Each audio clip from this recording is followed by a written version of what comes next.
예, 아멘. 룻기 시작한 지가 몇 달이 지났는데 그동안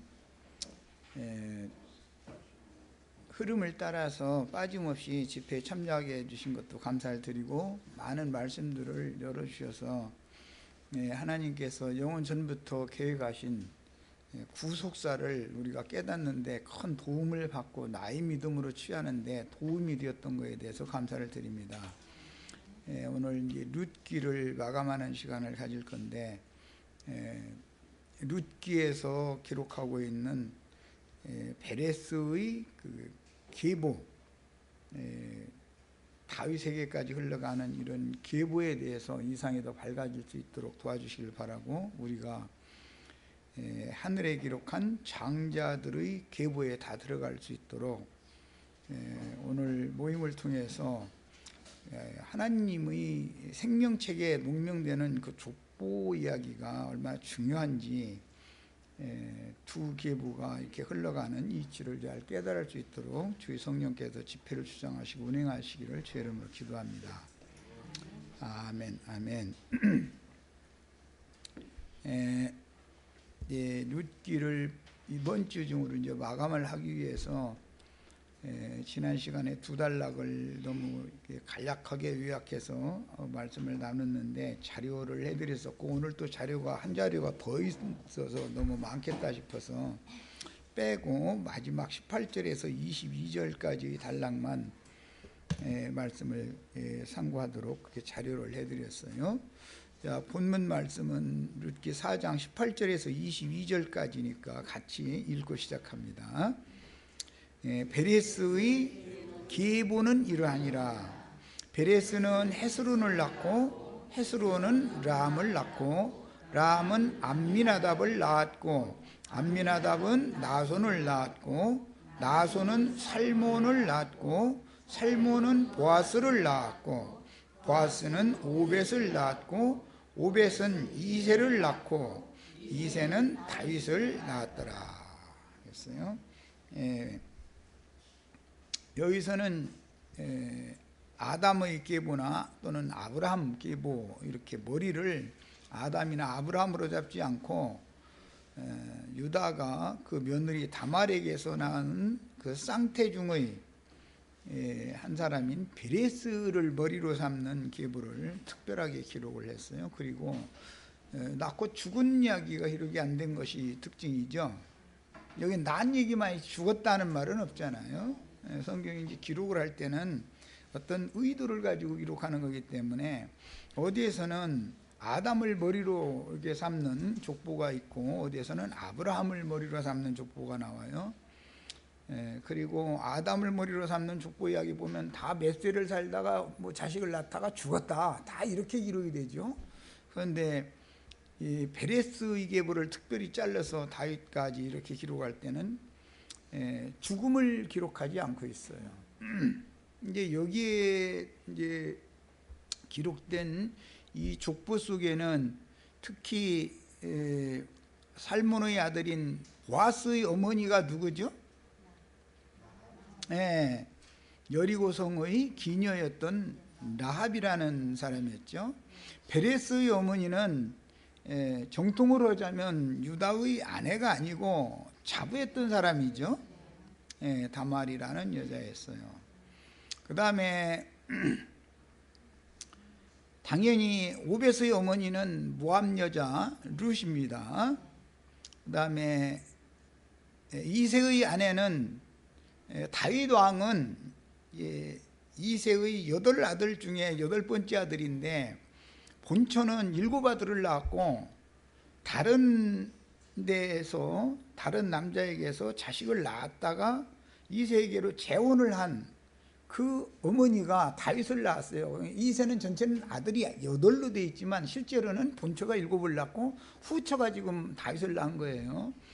그러니까 이제 세상사의 기록대로 보자면 이 계보는 깨끗한 계보가 아니다라는 걸 지금 강조하고 있는 것이죠. 그러니까 예수님은 이런 계보를 통해서 오신 거예요. 그렇기 때문에 유대교 지도자들이 이제 자신들을 의롭다고 여기고 자신들을 아브라함의 후손이라고 자부하고 있었지만 예수님 아주 노골적으로 딱 드러냈죠. 나도 너희가 아브라함 자손인 줄은 알지만 너희는 사실은 너희 애비는 마귀다, 이렇게 표현을 했어요. 그런 걸 보면 아브라함의 자손이라도 갈라진다는 것을 알 수가 있는 거예요. 많은 자손들 이야기가 나오지만 이제 다윗의 자손 얘기 중에서도 그 아들들이 반역을 일으키는 사건이 일어나고 밧세바라고 하는 햇사람 우리아의 아내 되었던 여자가 낳은 솔로몬이 왕위를 잇게 되게 되죠.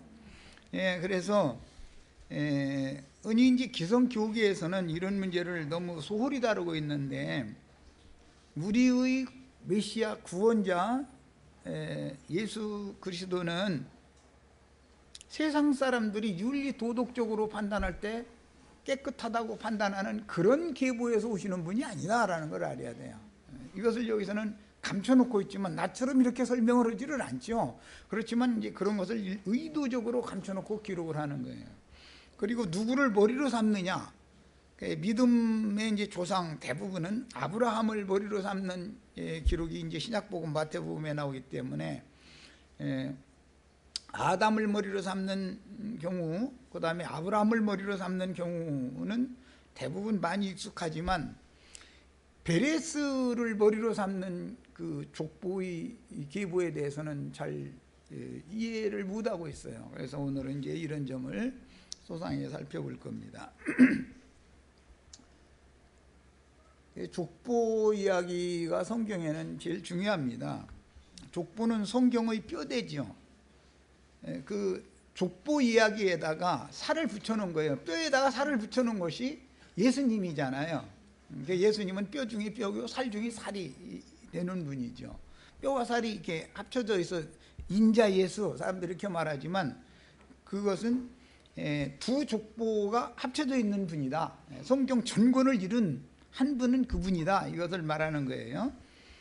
자, 그래서 이제 오늘 우리가 읽은 이 족보는 앞에 장로들의 축복과 베들레헴 성 그 여인들의 축복에 이어서 나오는 말이기 때문에 생명의 회복자요 상속자라는 데 관점을 맞춰서 지금 족보가 기록이 된 거예요. 앞에 두 용어가 나왔었죠. 지난 시간에 거기에 대해서 말씀을 같이 나눴었어요. 상속자 이야기가 12절에 나왔었고 그 다음에 생명의 회복자라는 말이 나왔죠. 15절에 이는 내 생명의 회복자다.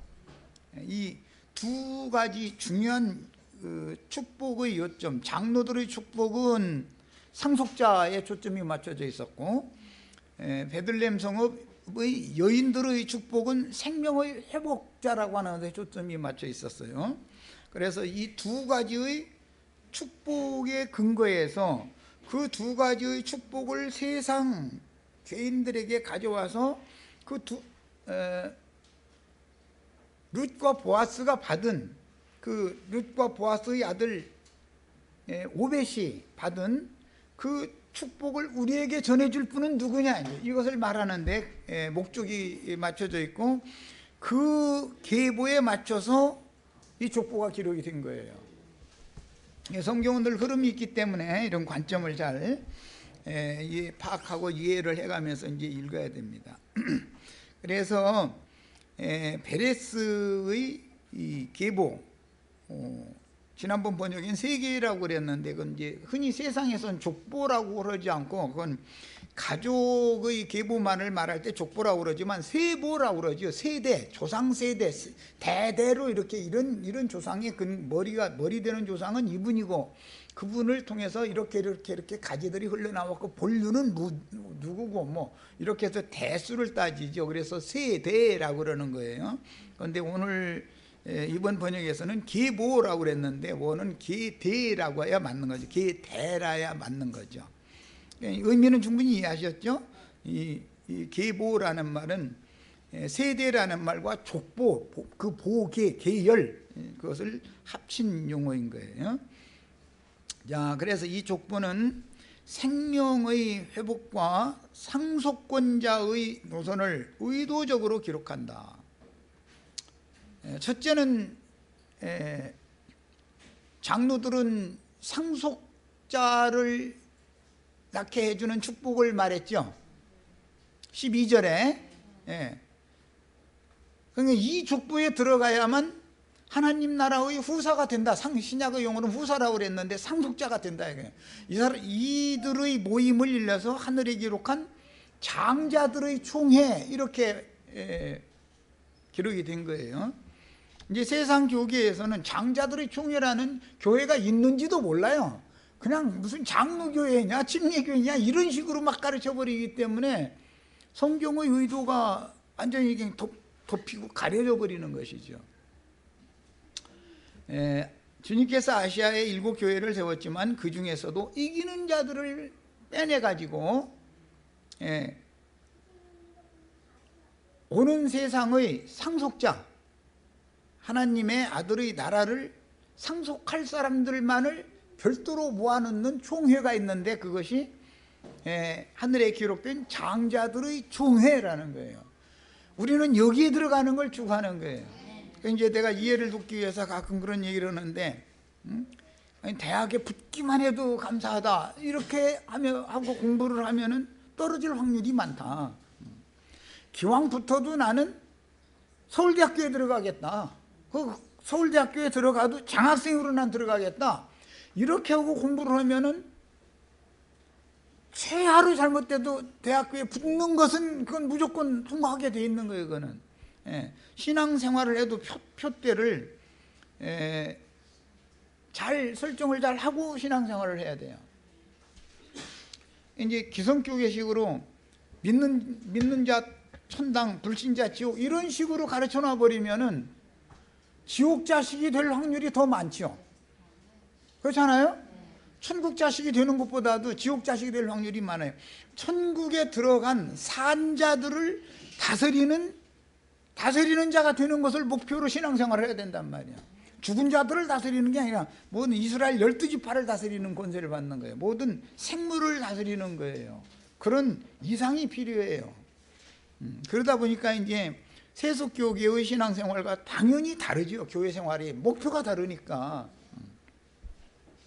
고등학교 3학년 됐는데 잘 거 다 자고 놀러 다닐 거 다 놀러 다니고 그리고 좋은 대학에 가기를 바란다는 건 말도 안 되는 소리죠. 친구들보다 뭔가 더 정신을 바짝 차리고 수고하고 노력을 더 해야만 당연히 이기는 자의 대열에 들어갈 수가 있는 것이죠. 이런 이상을 이런 말씀을 통해서도 꼭 보셔야 되겠어요. 자, 그래서 이제 이 족보의 목적은 생명의 회복과 상속권자의 노선을 지금 의도적으로 기록한 것이다. 여기에는 죽었다는 말이 없다. 이 말은 무슨 뜻이에요? 죽음이 없는 자들이다라는 것이죠. 예수님이 오셔서 나를 믿는 자는 죽어도 살겠고 살아서 나를 믿는 자는 영원히 죽음을 맛보지 아니하리라 그랬는데 이 노선을 말하는 거단 말이에요. 이런 신앙을 가져야 되는 거단 말이에요.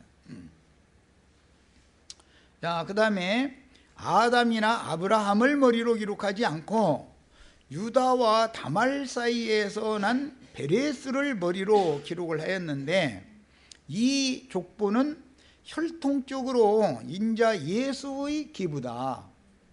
이 계보가 흘러가서 예수님에게로 도달되는 계보단 말이에요. 그런데 예수님은 인자 예수로 먼저 오셨지만 아론 반차 제사장으로 실현하기 위해서 유대인의 왕으로 먼저 오시는 거예요. 유대인의 모습으로 유대 땅, 자기 땅, 자기 백성에게 먼저 보냄을 받아야 되니까. 그래서 이 노선은 인자 예수의 노선이고 이 노선 속에 감춰져 있는 영적인 노선이 또 있어요. 그래서 이제 예수를 볼 때 육체대로만 예수를 알으면 안 된단 말이에요. 이제 기독교계는 십자가에 못 박혀 죽으신 인자 예수, 그 예수만 자꾸 전하려고 그러죠. 부활 승천하신 예수를 전하려고는 않는 거예요. 그냥 십자가의 도 외에는 없다 이러고 그러니까 이것은 뭐 죽으러 오신 예수만 알고 있지 다시 사신 예수에 대해서는 사실 아는 지식이 없는 거죠. 그걸 믿지를 않는 거죠, 사실은. 그러다 보니까 다시 사셔서 하늘과 땅의 모든 권세를 가지고 제자들에게 영을 살려주는 영으로 오신 예수에 대해서는 무지하다 이거예요. 무지해. 그러니까 예수님이 지금 어디 계시냐 그러면은 저 삼승천 어디에 이렇게 앉아있다 이렇게 믿는 거예요. 이것은 다 예수에 대해서 다윗의 자손에 대해서는 알지만 다윗의 뿌리에 대해서는 모른다 이거예요. 아브라함이 나기도 전부터 계신 예수는 모르고 네가 나이가 50도 안 됐는데 어떻게 아브라함을 안다고 그러느냐 이 예수만 알고 있는 거예요 지금. 예. 그러니까 이 문제는 기업을 상속받는 것도 유대인들은 기업이 땅에 있죠. 땅의 기업을 받는 거잖아요. 그러나 영적 노선을 이제 알면 그 사람들은 하늘에 간직한 기업을 상속받게 되기 때문에 신앙의 그 근본이 다르다 이거. 근본이 기본적으로 예.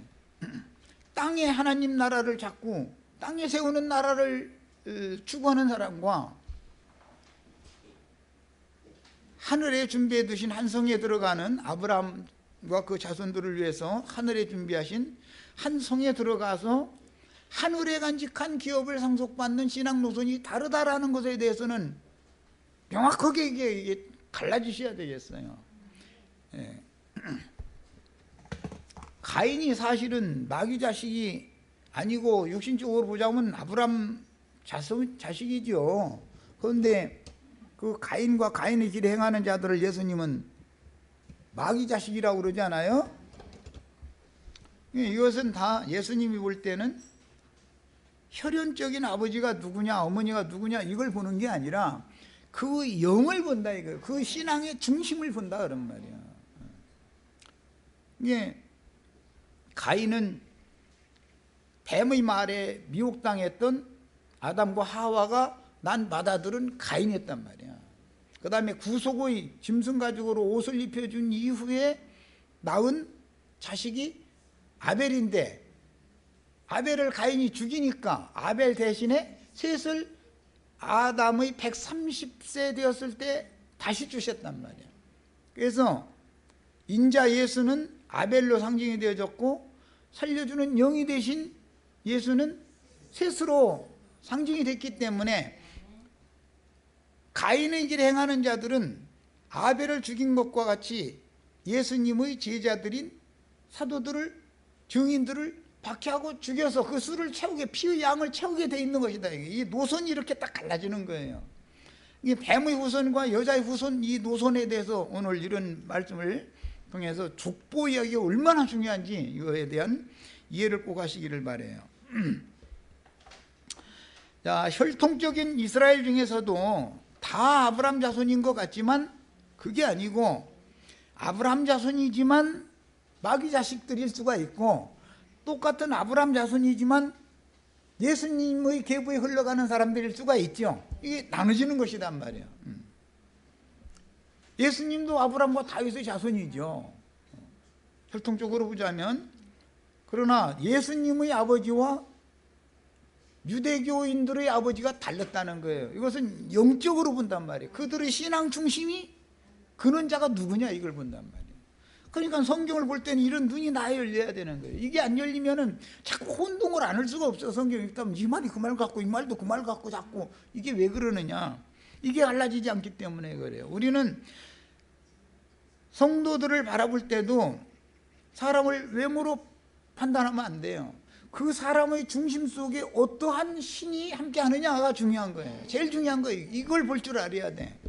누가 대화를 하려면 이게 어디로부터 온 영에 의해서 이 말을 하는지를 그걸 살필 줄 알아야 된단 말이에요. 자, 이제 이해를 돕기 위해서 인용한 로마서 1장 3절로 4절 읽습니다. 그의 아들에 관하여, 이 그의 아들에 관하여는 하나님의 아들 예수님에 관하여 지금 그 말이에요. 말하면 육신으로는 인자 예수가 육신대로 하자면 어떤 혈통으로 온다고요? 다윗의 혈통에서 나셨고 그랬으므로 이것은 유대인들이 예수님 보고 다윗의 자손 예수여 이렇게 부르죠. 다윗의 뿌리 예수여라고는 그럼 모르잖아요. 다윗의 자손만 알지. 그냥 다윗의 자손이라는 것은 가지만 보고 있다 그런 말이에요. 이제 육신의 다윗의 계보로 흘러나오는 그 가지를 보고 있는 거예요. 그런데 그 면이 한 면이 있다 이거예요. 왜? 예수는 유대인의 모습으로 유대 땅에 오셔서 유대인의 왕으로 죽어야 되니까. 응? 그러나 그건 죽는 예수지요. 다시 산 예수가 아니에요. 그러니까 우리는 양면을 다 볼 줄 알아야 돼. 다윗의 자손 예수도 알아야 되지만 다윗의 근원자, 다윗의 뿌리가 되시는 예수도 알아야 된단 말이에요. 이제 육신대로 먼저 설명을 하는 거예요. 육신으로는 다윗의 혈통에서 온다. 이건 혈통적인 계보지요. 이것은 지금 룻기 4장 18절에서 22절로 흘러간 계보예요. 그 다음에 그런데 그것은 육신대로 오신 예수를 태어날 때 다윗의 혈통으로 낳고, 영으로 나는 거, 성결의 영으로 오실 때는 죽은 자들 가운데 부활하여 능력으로 하나님의 아들로 선포되신 그 예수를 알아야 된다. 양면이 있죠. 성경에는 이렇게 로마서 강해 책이 이 세상에는 아마 강해서 중에 제일 많을 거예요.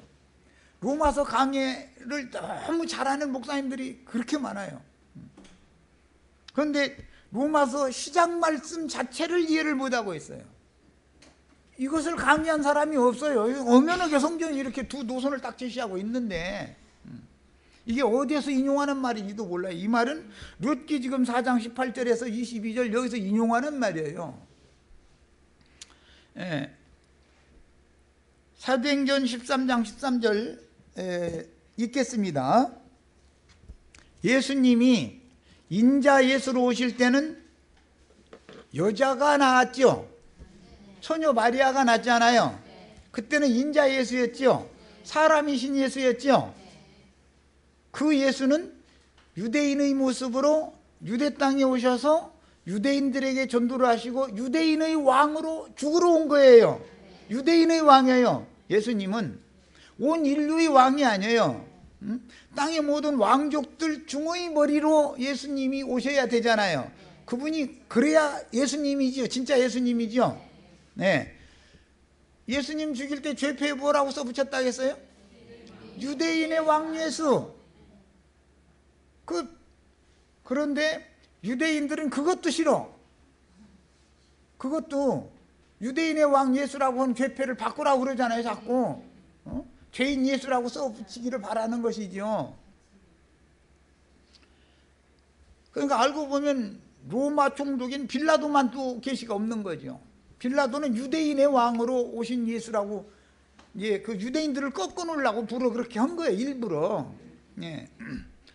너희가 너희 왕을 자꾸 죽여달라고 그러니까 그 유대인의 왕 예수로 이렇게 유대인의 왕 예수가 죄를 짊어 죽는다고 죄표 써붙이자 해서 써붙인 거예요. 그거 바꿔달라고 하니까 그러라 허락했다 해서 안 된다 했다 했어요. 너희가 하자는 대로 한다 이거예요. 너희가 하자는 대로. 그런데 계시록에 보면 땅에 7 머리들, 온 땅의 왕족들의 머리는 나 예수다 이렇게 돼 있죠. 예, 온 땅의 모든 인류의 왕족들, 짐승들이라고 돼 있지만 그게 이제 왕족들인데 그 왕족들의 머리, 그래서 예수를 왕 중에 왕 이렇게 부르는 거예요. 모든 왕들 중에서 왕이다 이거예요. 그런 방식으로 세상의 지상세계의 모든 왕들을 통해서 사실은 예수님이 우주를 다스리고 있다는 것이 믿어져야 된다 말이에요. 사도행전 13장 33절을 읽겠습니다. 예수님이 부활하시던 날 2번째 또 났죠. 독생자로 오실 때도 맏아들이었죠. 예수님이 마리아가 낳은 많은 아들들이 있었으니까. 그런데 독생자 예수는 여자를 통해서 왔지만 부활로 말미암아서 2번째 나실 때는 하나님 아버지가 하늘아버지가 직접 낳았죠. 그래서 다르단 말이에요. 여자를 거치지 않고 바로 낳았어요. 부활하신 예수는. 이런 거에 대해서 기성교육에서 가르치지를 않아요. 그런 성경 구절이 없는 게 있는데도 그런 구절이 있는 것도 몰라, 목사님들이라는 분들이. 이건 너무 참 이상하게 하나님께서 그들의 눈을 그렇게 그 부분을 살짝 가려놓으셨기 때문에 모르겠죠. 그게. 그거 보면 참 신기한 일이요. 자, 사도행전 13장 33절 읽겠습니다. 읽습니다.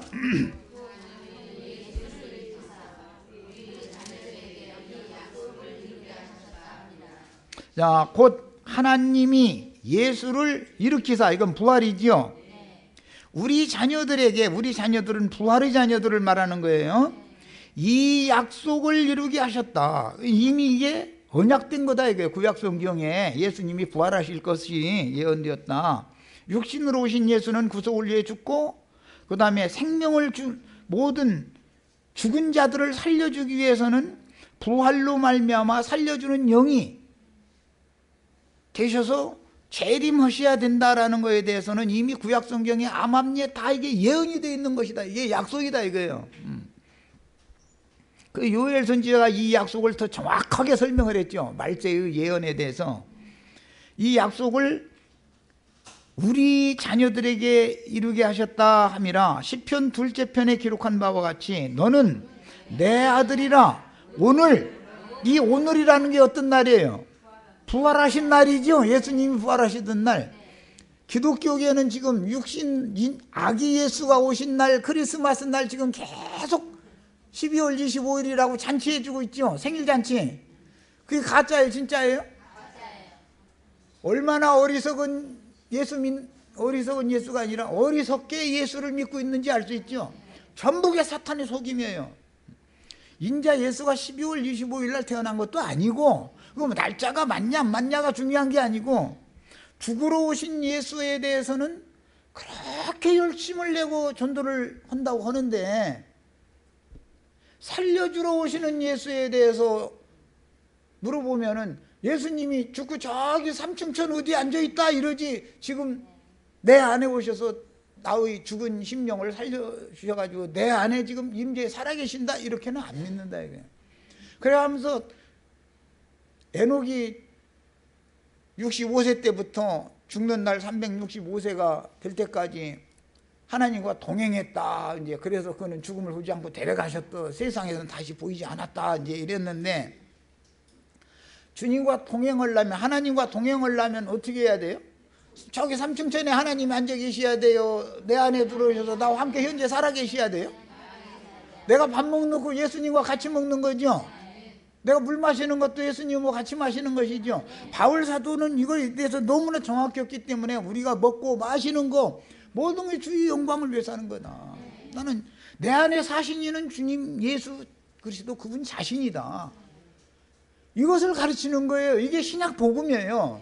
이렇게 믿으면 하늘에 준비해 두신 신령한 기업을 상속받는 후사가 되는 것이고, 믿음이 삼층천에 앉아 계신 예수님이 어느 날 몇 년도 몇 월 며칠 날 몇 분에 어디로 오신다 이렇게 믿으면 그 사람은 죽은 예수만 바라보다가 다시 오신 예수 믿지도 않고 다시 오실 예수 그런 사람 만날 수 있어요? 못 만나요? 만나기는 만나는데 심판의 주를 만나지요. 다시 오실 그 기독교계가 바라는 그 예수는 온 세상을 역사상에 불로 심판하는 상태가 주님의 오심이에요. 지금 우리에게는 도적같이 오셨죠. 이미 믿는 제자들에게는 도적같이 이미 오셨어요. 기독교인들이 지금 오실 예수를 바라는 건, 그들이 바라는 예수는 사실은 심판하러 오시는 예수잖아요.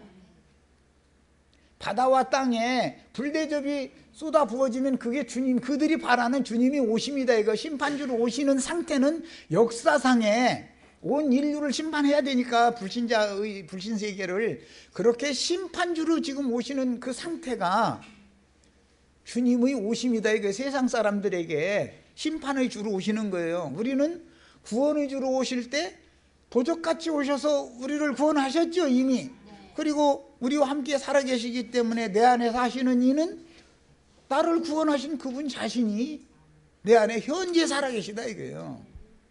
이것이 생명의 노선과 죽음의 노선이 딱 갈라지는 얘기다. 기독교계는 세상 사람들은 지옥이고 자기네들은 천당 간다고 말하지만 사실은 그냥 세상 사람보다도 더 깊은 지옥에 자신들이 지금 빠져 있다는 거예요. 여기서 아무 나올 수가 없어. 이게 관념으로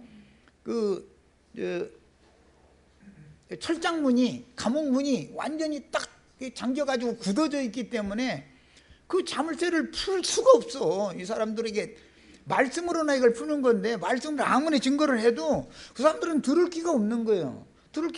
왜 들을 기가 없느냐? 자기네들이 현재 안다고 하는 그것이 사탄의 결박이고 자물통이거든. 꽉 잠겨 있는 거예요. 하늘문을 절대 열 수가 없어. 이게 얼마나 놀라운 비밀인지를 아셔야 돼요. 부활하시던 날 너는 내 아들이라 오늘 너를 낳았다. 이 말은, 그 오늘이라는 말은 죽은 자들 가운데에서 부활하신 날이다 이거야. 마리아를 통해서 태어난 날이 아니에요, 이 날은. 그래서 이날 낳은 이 아들은 맏아들이다 그러죠. 또 둘째 아들, 독생자가 이제 맏아들이 되시는 거예요. 이거 이제 성경의 그 신앙 노선입니다. 베드로전서 3장 18절로 19절 보면은 로마서에선 성결의 영으로 부활하셨다고 그랬고, 베드로전서 3장 18절 19절에 보면 육체로는 죽임을 당하시고 영으로는 살리심을 받았다. 명확하게 모든 사도들은 영으로 다시 살아나신 예수에 대해서 명확하게 증거를 하고 있어요. 사도들이 복음을 전하는 것도 죽은 예수를 전하는 게 목적이 아니에요. 부활에 대해서 전파를 했다고 돼 있어요. 사도행전에 보면 모든 구절들이 전부 예수 그리스도의 부활의 증인들이란 말이에요. 부활하신 예수의 증인들이지 죽은 예수의 증인들이 아니에요. 예수를 죽인 증인들이라는 것은 유대교 지도자들이죠. 그게 죽인 예수의 증인들이죠. 유대교인들은 우리는 부활하신 예수의 증인들이란 말이에요. 이런 거에 대해서는 오늘 룻기 족보를 보면서 명확하게 이게 하여튼 땅과 하늘이 다 갈라져야 돼 이게. 이런 축복이 꼭 있기를 바랍니다. 이 말이 안 들리는 사람 구원받은 사람이 아니야. 사람은 그냥 자칭 유대인, 혈통적인 유대인들은 신약에는 영적으로 적용하니까 자칭 유대인의 회, 사탄의 물이라고 그러잖아요. 그게 기독교계를 말한다 이거예요. 그럼 이 말이 이해가 되어졌으면 기독교계에서 이제 나와야 되는 거단 말이에요. 이제 거기서는 그 신앙을 같이 갖고 있으면 같이 멸망하니까 그런 거예요. 그 다음에 부활하신 주님에 대한 성경의 표현들은 또 다른 보혜사인데 진리의 영이라고 되어 있고 생명의 영이라고 되어 있고 은혜의 성령이라고 되어 있고 성결의 영, 생명 주는 영 등등 다양하게 표현을 해놨어요. 이것은 영적인 예수에 대해서 증거를 하는 거예요. 육신으로 오신 예수에 대해서만 증거를 하는 게 아니에요. 양면이 언제나 있으니까. 육신으로 오신 예수는 죽으러 온 거예요. 구속을 위해서는 죽어야 되니까 세상 죄를 짊어지고. 자, 예수님의 족보는 먼저 혈통적인 족보와 영적인 족보가 있는데, 족보 체계는 유다 지파의 사자로 먼저 기록이 된다. 그것은 사실은 베레스의 아버지가 유다죠. 그렇잖아요. 12 아들들 중에 한 사람이 유다예요. 베레스의 아버지죠. 그런데 왜 12지파 얘기를 빼놓느냐 이거예요. 12지파를 빼놓는다라는 것은 이스라엘 사람들은 자신들은 온 땅의 모든 인류 중에 선민이다 라고 자긍하는 마음이 있었어요. 그 말은 야곱의 12아들들 중에 어떤 계보에 들어가는 혈통적인 택함을 받은 사람이다 라는 그런 의미예요. 선민이라는 의미 속에는. 그런데 룻기에서는 12지파 자체를 싹 빼버리죠. 머리를 12지파에 두지 않는다 이거예요.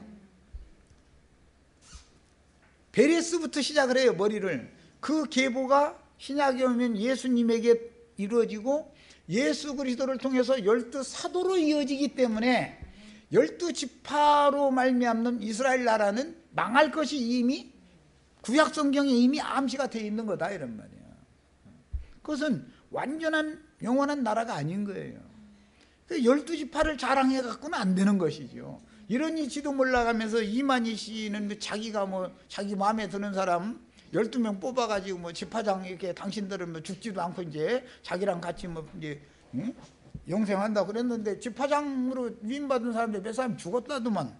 그럼 그 사람이 한 말이 거짓말이잖아. 안 죽는다고 지파장 세워줬으면 안 죽어야 되잖아. 근데 왜 죽어? 그냥 벌써 얼마나 이 성경의 계시가 없는 사람들이냐 이거요. 이거 그들이 왜 그래요? 족보에 대해서 너무 무지하다. 족보에 대해서 성경의 뼈대에 대해서 무지하다 이거예요.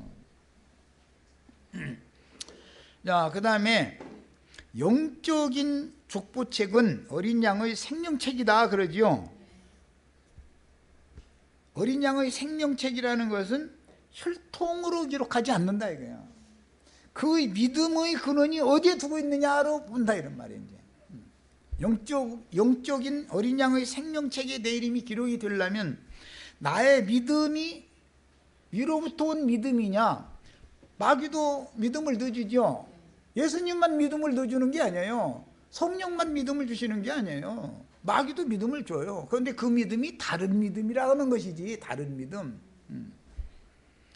야, 계시될 믿음과 다른 믿음이라는 용어는 엄연하게 이게 딱 분리되는 거예요. 다른 믿음은 귀신들도 믿고 떤다 그래서 하나님 한 분인 줄을 귀신들도 믿는다는데 기독교인들은 하나님이 세 분이면서 한 분이라고 믿지 귀신의 믿음만 또 못하죠. 그렇게 돼 있잖아. 귀신들도 하나님이 한 분이신 줄을 알지 못하느냐. 귀신들도 이것을 믿고 떤다. 한 분 하나님께. 그런데 기독교인들은 하나님은 세 분이면서 한 분이다. 이것을 안 믿으면 이단자다 이러잖아요. 그러니까 귀신들의 믿음만 또 묻은 거예요. 기독교인들의 믿음이. 얼마나 황당해. 그 다음에 어린 양의 생명책에는 유다 지파의 사자로 기록하는 게 아니죠.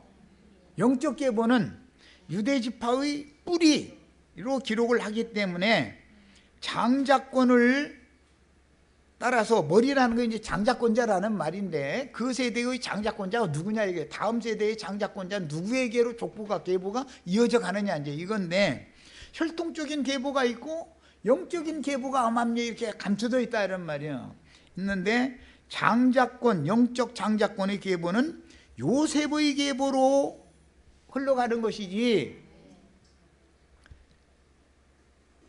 유대인들은 자기네들이 동족이었지만 북이스라엘 10지파 사람들은 이방인들과 혼혈된 민족으로 봤기 때문에 차라리 이방인들만도 못하다고 봤어요. 그래서 갈릴리 사람들을 이방인으로 취급을 하는 거예요. 사마리아 사람들을 이방인 취급하는 거예요. 개돼지 취급해버렸어요 아예. 그리고 자기네들만 거룩하게 혈통을 유지해 내려온 12지파 중에 유다지파 하나만은 하나님이 버리시지 않았다 이래가지고 자긍심을 갖고 있었던 거예요. 그런데 그 유대인들에게 오셔서 너희는 너희 예비는 마귀다 이러고 선포를 해버리니까 그 사람들이 예수를 살려둘 수가 없는 거죠. 자, 성경에서 구약시대에는 장자권이라는 것이 왕권과 제사장권 두 배의 분깃을 받는 거기 때문에 장자권이라고 하는 것은 왕권은 유다계보로 제사장권은 레위계보로 흘러가요. 그래서 구약시대에는 두 계보가 이렇게 나눠져 있었었죠. 그런데 신약시대에 와서 다윗 왕에게서 이루어진 것처럼 다윗은 왕이면서 제사도 드리잖아요. 사울은 왕이지만 제사는 드릴 수 없었죠. 다윗은 왕이면서 제사도 했어요. 솔로몬도 다윗의 아들이니까 왕이면서 제사도 해요. 그런데 이게 예수님이 오셔서 예수님은 왕 중에 왕일 뿐 아니라 대제사장이잖아요. 그래서 예수님에게서 이루어진다 이런 거예요. 이게. 그런데 구약 시대에는 왕권과 제사장권이 유다와 레위로 이렇게 흘러갔어요. 그래서 그들은 자신들은 아주 특별한 권리가 있는 사람들이라고, 레위인들이나 유다 지파는 아주 그 선민의식이 강했었던 거예요. 자, 그러므로 혈통적인, 여기 인용한 중요하니까 계시록 5장 5절 22장 16절을 읽고 다시 돌아오겠습니다. 시간이 많이 걸리게 생겼네. 이거 이렇게 하다 보면 오늘 다 마쳐야 되는데. 자, 계시록 5장 5절. 이 인봉된 계시의 말씀은 누가 뛸 수 있다고 돼 있나? 이제 먼저 봅니다. 울지 말라. 유대 지파의 사자. 유대 지파의 사자니까 인자 예수죠. 사자일 뿐 아니라 다윗의 뿌리도 된단 말이에요. 예수님은 두 면이 있다 이거예요. 유대 지파의 사자의 면도 있지만 그 다윗이 유대인의 왕이죠. 다윗의 뿌리도 되는 분이다 이거예요. 예수님은 그냥 양면을 다 알아야 되는 거예요. 예수를 이해를 할 때, 예수님이 어떤 분인가를 할 때. 그래서 인자 예수와 그리스도 예수라는 신약의 용어가 이제 성경에, 신약의 서신서에 보면 인자 예수라는 말이 없죠. 그리스도 예수라고 그러죠. 부활 이후에는 복음서에서는 인자 예수를 자꾸 인자 예수, 인자는 예수님이 자신을 인자라고 자꾸 그러잖아요. 사람의 아들이다 이거예요. 나는 사람의 아들이다. 그럼 복음서에서는 그리스도를 앞에다 놔요. 그리스도 예수 이렇게 해요. 왜 말이 바꿔졌나를 잘 생각을 해보셔야 돼. 자, 22장 계시록 22장 16절을 봅니다. 이제 어떤 사람들이 이제 우리처럼 이렇게 성경을 주고 오면 그렇게 복잡하게 그렇게까지 세밀하게 하려고 그러느냐. 대충 이렇게 적당하게 오고 적당히 믿지. 그런데 이 적당이라는 것이 이게 큰일 나는 거 이게. 어디 길 안내하는 사람이 길을 정확하게 알고 많은 사람 데리고 가야지, 적당히 긴가민가하게 알고 적당히 가다 보면 엉뚱한 데로 가면 뭐가 되겠어요? 그럼 적당히가 되겠어요? 그게 명확해야지. 22장 16절. 나 예수는 교회들을 위하여 내 사자를 보내어 이것들을 너희에게 증언하게 하였노라. 여기는 다윗의 뿌리가 앞에 나오죠. 뿌리라는 건 근원이다 이 말이에요. 근원.